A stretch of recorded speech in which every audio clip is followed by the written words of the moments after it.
اولادك. شوف يا انت جنين في رحم امك، عندك 120 يوم، نعم. 9 اشهر، نعم. 120 يعني ال4 اشهر التي قال فيها رسول، مكتوب لك عمرك ورزقك، تسعى يمين تسعى شمال، تطرق هنا تطرق.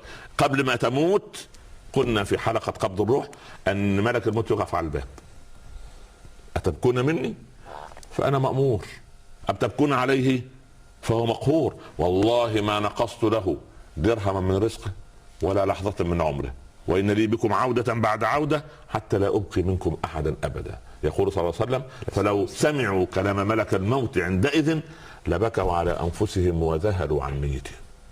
يا الله. الناس تظن أن السعادة فيما نستمتع به، السعادة فيما قدر الله العبد أن يستقيم على طريق الله، فآية يقرأها من كتاب الله عز وجل يشعر فيها أنه ملك الدنيا بحذافيرها. إذا ضاقت علينا